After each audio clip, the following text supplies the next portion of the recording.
ये एहसान नहीं, अधिकार है। ये भोजन का अधिकार जो स्कीम था, ये कांग्रेस पार्टी ने दिया था, यूपीए सरकार ने दिया था, और इसको हम अनाज को हम डबल कर रहे हैं। वो 5 किलो देते हैं, हम 10 किलो देने जा रहे हैं। आइए नमस्ते करते हैं।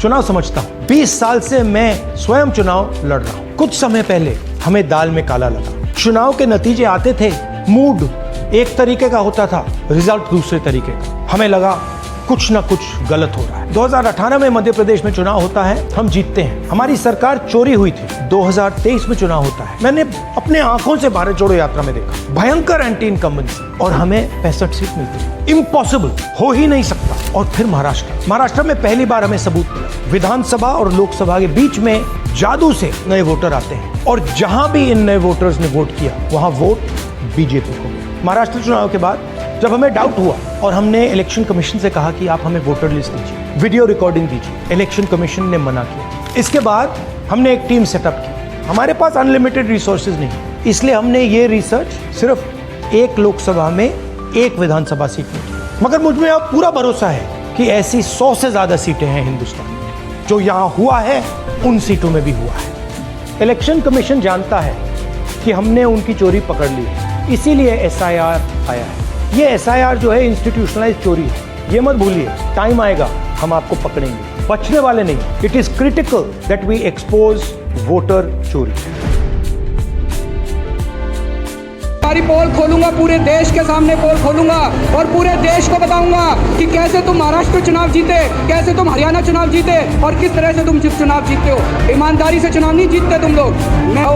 इन लोगों ने लार्ज स्केल के ऊपर वोट काटने का षड्यंत्र शुरू कर दिया है दिल्ली के अंदर। मेरे पास सबूत आ गए, मेरे पास गवाह आ गए। तुम आज इस सदन के अंदर मैं पूरी जिम्मेदारी के साथ बताना चाहता हूँ, खुलासा करना चाहता हूँ कि मेरे ऊपर जब मैं मुख्यमंत्री था, मेरे पर प्रेशर डाला गया कि दिल्ली की बिजली कंपनियों को अडानी को सौंप। अगर आज मैंने दिल्ली की बिजली कंपनियों को अडानी को सौंप दिया होता, मैं दिल्ली के लोगों को कहना चाहता हूं कि आप बिजली खपत करने लायक नहीं बचते। दिल्ली में बिजली इतनी महंगी हो जाती कि ना दिल्ली सरकार सब्सिडी दे पाती और ना आप अपनी कमाई से दिल्ली की बिजली का अपना बिल भर पाते। जब मैंने बंद कर दी, मैंने मना कर दिया कि मैं अडानी ग्रुप को नहीं सौंपूंगा बिजली कंपनियां। आज मैं सोच रहा था, ये खुलासा होने के बाद, कहीं यही तो कारण नहीं था जिस वजह से मुझे जेल डाला गया कि वो नाराज हो गए।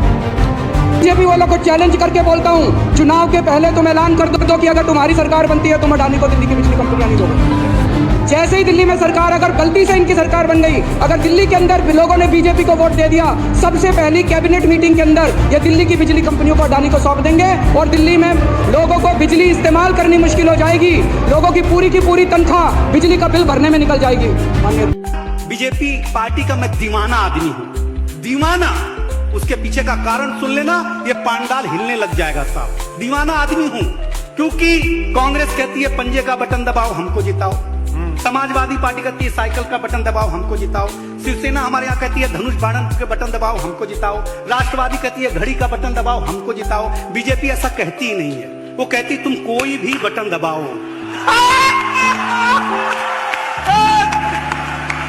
ताली बजाओ यार, क्या कहिए। ये तेवर है आपके पास महाराज। सर आनी भैया, पंकज भैया, मैं सच बताऊं, बीजेपी का कोई बड़ा नेता अगर वोट डालने जाता तो ईवीएम खुद कहती है साहब आपको आने की क्या जरूरत है।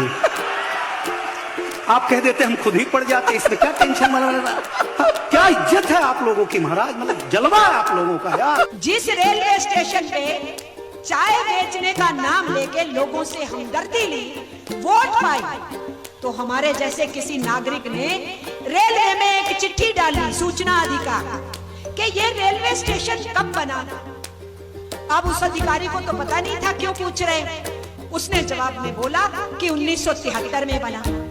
अब नरेंद्र मोदी कब पैदा हुए? 1949 में। तो 1973 में वो कितने साल के हो गए? 24 साल के थे। तो वो रेलवे स्टेशन जब ये 24 साल के हुए, तब वो रेलवे स्टेशन बना और वहां रेलवे गाड़ी रुकनी शुरू हुई। तो नरेंद्र मोदी ने उस रेलवे स्टेशन पे 7-8 साल की उम्र में चाय कैसे बेची? तो इसलिए झूठ के ऊपर अपनी तस्वीर बना के, इमेज बना के, शंकर गौतम आपके पास खड़ा है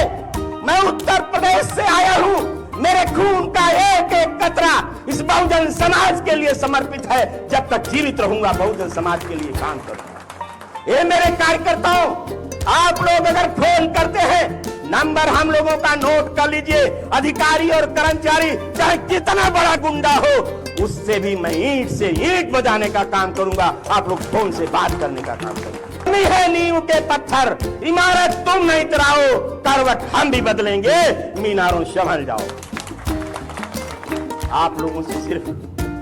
और आज जो एट्रोसिटी बढ़ी है उत्तर बिहार में, बिहार प्रदेश में जो लोग मारे जा रहे हैं और इस सरकार में मारे जा रहे हैं, मैं इस सरकार बिहार प्रदेश की सरकार को भी कहना चाहता हूं, जुर्मी कब तक जुर्म करेंगे? सत्ता के हथियारों से जर्रा जर्रा कांप उठा है, जर्रा जर्रा कांप उठा है इस बिहार प्रदेश के नारों से। बस अब डॉक्टर अंबेडकर ने जो भारत का संविधान बनाया था, भारत का संविधान बनाने वक्त उन्होंने कहा था अगर संविधान को चलाने वाले लोग अच्छे होंगे तो संविधान अच्छा है, अगर संविधान के लोग चलाने वाले लोग अच्छे नहीं होंगे तो संविधान की धज्जियां उड़ जाएंगी। लेकिन मेरे लोगों, मैं आपसे कहना चाहता हूं, जब तक इस भारत में बाबा साहब का संविधान रहेगा, बाबा साहब अंबेडकर तब तक जीवित रहेगा। ये बात बाबा साहब डॉक्टर अंबेडकर ने कही। मानव कांशीराम साहब ने कहा था, जब तक नीले झंडे में हाथी का निशान रहेगा, हाथी का निशान रहेगा, मानवर कांशीराम साहब जिंदा रहेंगे। ये बात मैं आप लोगों से बताने के लिए आया हूं। साथियों, 6 दिसंबर 1956 को हमारे बीच से बाबा साहब चले गए 65 वर्ष की अवस्था में। 15 मार्च 1934 को मानवर कांशीराम साहब का जन्म हुआ, वो भी हमारे बीच पे 2006 में चले गए। लेकिन कुदरत समय न समय पर किसी न किसी को भेजती रहती है। आप हमारे फोटो में देखिए, अगर ज्योतिबा फूले का फोटो बना है, ज्योतिबा फूले ने अपने जीवन की अंतिम संध्या पर 1890 में कहा था, जरूर कोई मेरे समाज में दलित समाज में मेरा कोई लायक और पुत्र पैदा होगा जो मेरी समाधि पर फूलों की वर्षा करेगा। 14 अप्रैल 1891 को बाबा साहब डॉक्टर अंबेडकर को भेज दिया, मानवर कांशीराम साहब को भेज दिया। बाबा साहब हमारे बीच से चले गए। मानवर कांशीराम साहब की एकमात्र उत्तराधिकारी बहन कुमारी मायावती जी, जिनका जन्म 6 दिसंबर 56 को बाबा साहब चले गए। लेकिन कुदरत ने बाबा साहब के सपने को पूरा करने के लिए, उनके आदर्शों को पूरा करने के लिए, उनके संविधान की रक्षा के लिए 15 जनवरी 1956 को 15 जनवरी 1956 को बहन कुमारी मायावती जी को भेज दिया। बहन कुमारी मायावती जी आपके हक और हकूक की लड़ाई लड़ रही हैं, जिन्होंने आज बहन जी को क्या आवश्यकता है? उन्हें तो 2 जोड़ी कपड़े चाहिए, 2 जोड़ी कपड़े चाहिए। उन्होंने पैर में पायल नहीं बनी, मांग का सिंदूर नहीं बना। 21 साल की अवस्था में 1977 से बहन कुमारी मायावती जी, कुछ लोग कहते हैं बहन जी दिखती नहीं है। ए मेरे लोगों, मैं आपसे कहना चाहता हूं, ऐसा कोई गली और कूचा नहीं है जिस जगह पर बहन कुमारी मायावती जी ना गई हूं। 21 से लगा करके 69 साल की अवस्था आज हो गई बहन जी की।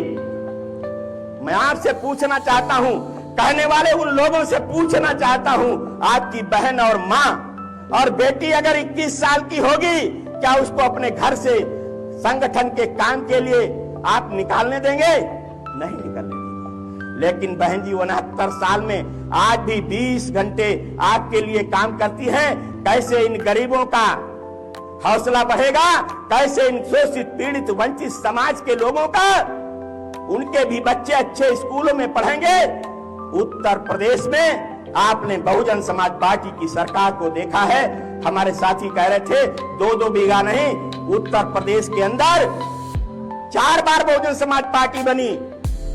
3 जून 1995 को जब बहुजन समाज पार्टी बनी तो सबसे पहले उत्तर प्रदेश के अंदर 2500 हेक्टेयर जमीन के पट्टे करा करके उन्हें मालिकाना हक देने का काम बहुजन समाज पार्टी ने किया।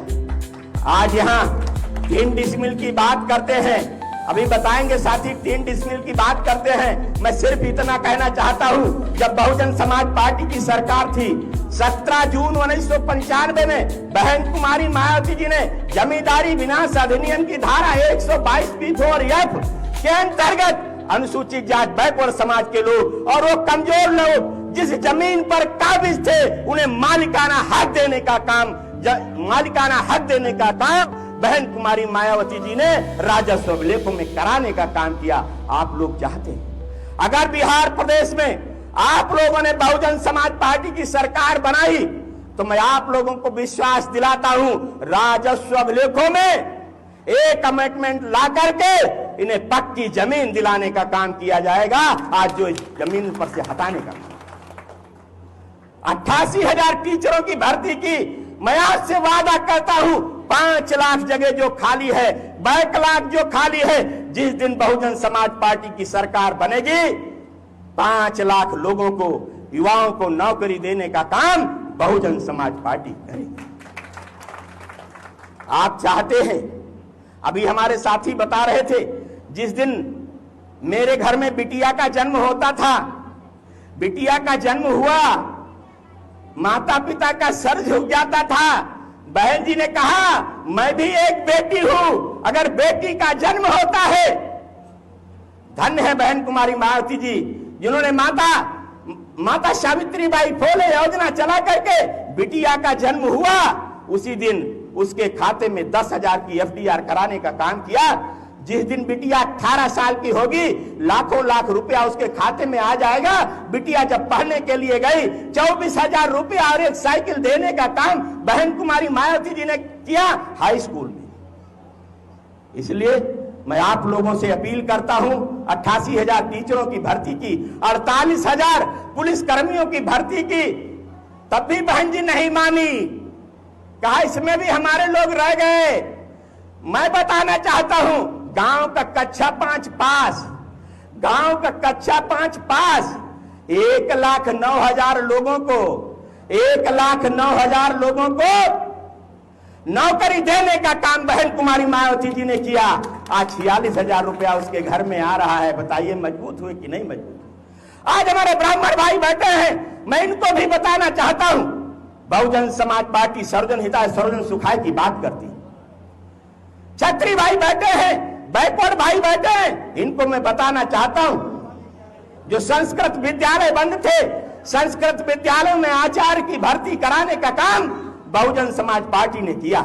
हमारे अकलियत मुसलमान समाज के लोग बैठे हैं, उनको मैं बताना चाहता हूं, बहन कुमारी मायावती जी ने उत्तर प्रदेश के अंदर 105 मदरसों को स्थायी मान्यता देकर के उसमें उर्दू अनुवादक और उर्दू शिक्षक रखने का काम बहन कुमारी मायावती जी ने। अगर मैं योजनाएं गिनाऊं बहुत समय हो जाएगा, विद्वान वक्ताओं को भूलना है, इसलिए मैं ज्यादा न कहते हुए आप लोगों से अपील करता हूं, आने वाले समय में आप लोग, चुनाव भी बहुत जल्दी आ गया है, इच्छुक जो लोग हैं, चुनाव लड़ने वाले लोग हैं, वो लोग हमारे अनिल जी से, हम लोगों से सबसे मिलने का काम करेंगे और जो हमारे साथी जीतने वाले होंगे सामाजिक भाईचारा के हिसाब से उन्हें टिकट देने का काम किया जाएगा। और बहुजन समाज पार्टी खाली टिकट नहीं देगी, जिस भाई को टिकट देगी उसके साथ में दावे के साथ कहता हूं, प्रत्येक विधानसभा में 10 से 15,000 वोट बहुजन समाज पार्टी देने का काम करेगी। चाहे मुझे भी एक एक विधानसभा में 2-2 दिन 3-3 दिन क्यों न रुकना पड़े, मैं उनके बीच में जाने का काम करूंगा। बहुजन समाज पार्टी का वोट ट्रांसफरेबल वोट है। इसलिए मैं आप लोगों से अपील करता हूं, इसलिए मैं आप लोगों से अपील करता हूं, हो सकता है हम लोगों से कोई गलती हो गई हो, हमारे कार्यकर्ताओं से गलती हो गई हो, मैं सबके लिए मैं माफी चाहता हूं। सबके नाम मैं नहीं ले पाया, इसलिए भी मैं माफी चाहता हूं और आप लोगों से अपील करता हूं। मैं आपको ये बता देना चाहता हूं, ये उमाशंकर गौतम आपके पास खड़ा है, मैं उत्तर प्रदेश से आया हूं, मेरे खून का एक एक कतरा इस बहुजन समाज के लिए समर्पित है। जब तक जीवित रहूंगा बहुजन समाज के लिए काम करूंगा। ये मेरे कार्यकर्ताओं, आप लोग अगर फोन करते हैं, नंबर हम लोगों का नोट कर लीजिए। अधिकारी और कर्मचारी चाहे कितना बड़ा गुंडा हो, उससे भी मैं ईंट से ईंट बजाने का काम करूंगा। आप लोग फोन से बात करने का काम करेंगे। आप लोगों को घबराने की जरूरत नहीं है, आप लोगों को घबराने की जरूरत नहीं। मैं आपसे कहना चाहता हूं, हम ही है नींव के पत्थर, इमारत तुम नहीं गिराओ, करवट हम भी बदलेंगे, मीनारों संभल जाओ। आप लोगों से सिर्फ, और आज जो एट्रोसिटी बढ़ी है उत्तर बिहार में, बिहार प्रदेश में जो लोग मारे जा रहे हैं और इस सरकार में मारे जा रहे हैं, मैं इस सरकार, बिहार प्रदेश की सरकार को भी कहना चाहता हूं, जुल्मी कब तक जुर्म करेंगे? सत्ता के हथियारों से जर्रा जर्रा कांप उठा है, जर्रा जर्रा कांप उठा है इस बिहार प्रदेश के नारों से, बिहार प्रदेश के नारों से। इन्हीं शब्दों के साथ जय भीम, जय भारत, जय बोलो। प्रधानमंत्री कौन होना चाहिए, नरेंद्र मोदी या राहुल गांधी? हम। तुम प्रधानमंत्री बनेगा? अच्छा, मान लो तुमको एक दिन के लिए देश का प्रधानमंत्री बना दिया गया, तो तुम देश के लिए क्या करेगा? हम चाइना में मिसाइल छोड़ देंगे। अच्छा, और अगला दिन चाइना हम पे मिसाइल छोड़ दिया तो हम क्या करेंगे? हम तो एक दिन के प्रधानमंत्री, अगला दिन मोदी जाने।